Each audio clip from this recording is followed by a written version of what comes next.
20-25 দিন পরে দোকান খোলা। তো এখন পর্যন্ত আসলে ওই ধরনের কোনো কাস্টমার পাই নাই। তো এমনিতে লোকজন বের হয়েছে মাত্র, দেখা যাক কি হয়। আর স্বাস্থ্যবিধির মেনেই তো আমরা আছি, তো বাকিটা দেখা যাবে আর কি কী হয়। তবে আশানুরূপ আমাদের অনেক ক্ষতি, আমরা খুবই খারাপের অবস্থায় আছি আর কি। আমাদের এখনও পর্যন্ত গত মাসের ঘর ভাড়া দিতে পারি নাই, মানুষদের স্যালারি দিতে পারি নাই। তো এই সমস্যাগুলা, এই যে এখন তো ক্রমান্বয়ে এটা শুরু হবে। 1 মাস আমাদের আটকা পড়ছে, আগামী মাসে আটকা পড়বে, এরপরের মাসে আটকা পড়বে। আর বিগত দিনগুলো তো আসলে ওইগুলো বলার কিছু নাই। তো এই অবস্থার মধ্যে আমরা আছি আর কি। বাকিটুকু আল্লাহ জানে কি অবস্থা কি হয়। স্বাভাবিক অবস্থায় ছিলাম, এই অবস্থায় আসতে গেলে তো কতদিন লাগবে আমাদের কোনো নির্দিষ্ট কোনো কিছু জানা নাই। তবে আমরা এই 2 বছরে মারাত্মক ক্ষতিগ্রস্ত, এবং এখন আমাদের অস্তিত্ব টিকিয়ে রাখাটাই হচ্ছে বড় কথা আর কি। আমরা পারবো কিনা। আগের তুলনায় খুব ভয়াবহ পরিস্থিতি, মানে ব্যবসা বাণিজ্য খুবই খারাপ যা বলে তুলনায়। আগে তো বেচতাম যাই বেচতাম, এখন তো 2-3 হাজার বেচাও কষ্ট, এমন অবস্থা পরিবেশ। তবে শহরে লোক না সব আতঙ্কে আছে, আতঙ্কে মানে বাসাতে বেরোতে ভয় পাচ্ছে। যদি করোনা ভাইরাস যে আকারে ধারণ করেছে, আসলে আমাদের ভয় করে যে কার শরীরে কী আছে এটা তো বলা যায় না। এই জন্য আমরা দোকানে স্বাস্থ্যবিধি মেনে স্যানিটারি কাস্টমারের বহন করছি। যদি কারোর মাস্ক না থাকে, আমি বলছি ভাই মাস্ক না থাকলে দোকানে ঢুকবেন না। বেচাকেনা বা হোক বা না হোক, আমার বেচাকেনা কম হোক, স্বাস্থ্যবিধি মেনে আমরা কাজকর্ম করবো, এটাই আমাদের প্রত্যাশা। করোনার অবস্থা কিন্তু ভয়াবহ অবস্থা, বিশেষ করে সিলেটের চিত্রটা ভয়াবহ চিত্র। তার মধ্যে ওই সমস্ত বাংলাদেশের চিত্র বলেন, কোনো জায়গার অবস্থাটা ভালো না। তার মধ্যেই আমাদের জীবন জীবিকা নিয়ে বেঁচে থাকতে হবে। সরকারের যে সিদ্ধান্ত দিয়েছেন আমাদেরকে, যে সকাল 10টা থেকে রাত্রে 8টা পর্যন্ত মার্কেট খোলা রাখার জন্য, সুতরাং আমরা আমাদের মহানগর ব্যবসায়িক কল্যাণ পরিষদের পক্ষ থেকে ধন্যবাদ জানাচ্ছি সরকার প্রধানকে।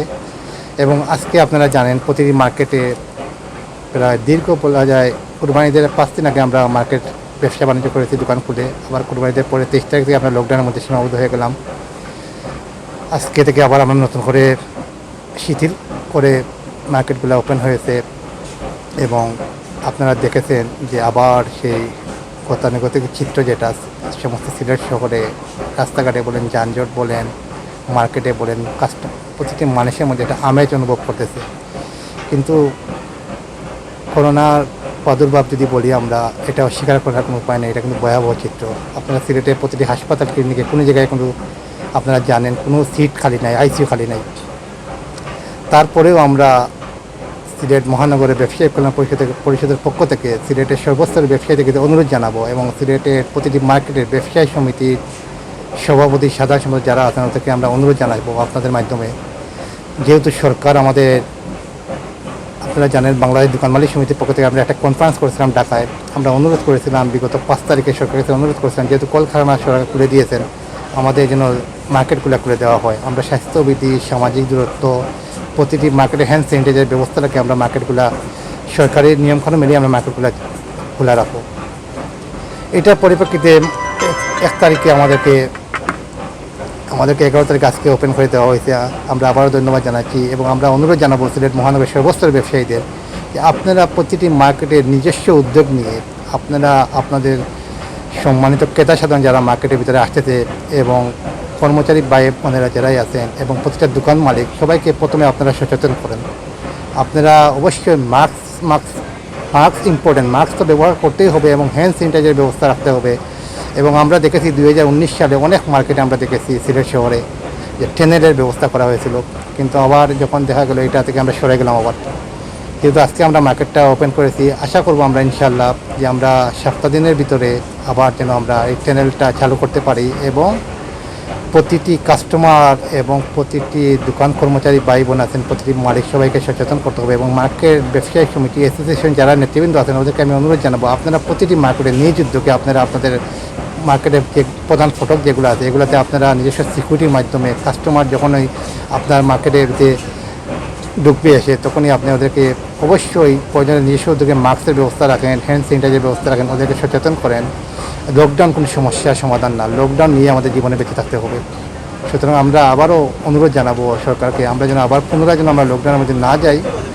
আমরা সরকারের স্বাস্থ্যবিধি নিয়মকানুন মেনেই আমরা ব্যবসা বাণিজ্য চালিয়ে যেতে চাই, এবং আমরা যে নিজেরা যে সচেতন না হই, সরকার যদি লকডাউন দেয়, লকডাউন দিয়ে কোনো সমাধানে পৌঁছতে পারবে না। সত্যি কথা বলতে গেলে কি আসলে সাধারণ ব্যবসায়ী বলেন, সাধারণ মানুষ বলেন, প্রতিটি মানুষ চরম ক্ষতিগ্রস্তের মধ্যে আছে।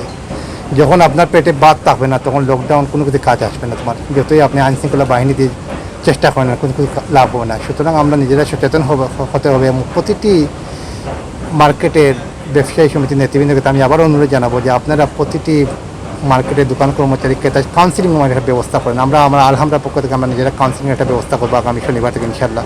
মানুষকে সচেতন করতে হবে, এইভাবে আমাদের চলতে হবে। সুতরাং আমরা একটা দ্বিধাদ্বন্দ্বের মধ্যে আছি। আমাদের কাছে বিভিন্ন মেসেজ আসতেছে, কেউ বলতেছে যে ভাইয়া 16 তারিখ পর থেকে আবার নাকি লকডাউন শুরু হয়ে যেতেছে। আমরা বলছি এর জন্য কোনো মেসেজ আমরা পাই নাই। আশা করি ইনশাল্লাহ এটা আর হবে না।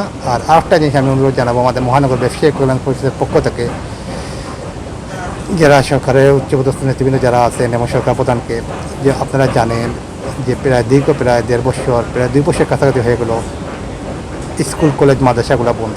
সুতরাং আমরা মহানগর ব্যবসায়ী কল্যাণ পরিষদের পক্ষ থেকে অনুরোধ জানাচ্ছি যে আমাদের বাচ্চাদেরকে স্কুলে যাওয়ার ব্যবস্থা করে দেন। এটা আমাদের মানে সরকারি স্বাস্থ্যবিধি নিয়মকানুন মেনে স্কুল কলেজগুলো খোলার ব্যবস্থা করেন। কারণ আমাদের বাচ্চারা যারাই আছে বাসায়, প্রতিটা বাচ্চারা কিন্তু গেমসে আসক্ত হয়ে যাচ্ছে। সুতরাং এটা কিন্তু আমাদের বিরাট একটা ক্ষতির সম্মুখীন হবে। সুতরাং আমি অনুরোধ জানাবো যে আমাদের মহানগর ব্যবসায়ী কল্যাণ পরিষদের সরকার প্রধানের কাছে যে যত তাড়াতাড়ি সম্ভব স্কুল কলেজ মাদ্রাসাগুলো খুলে দেওয়ার জন্য।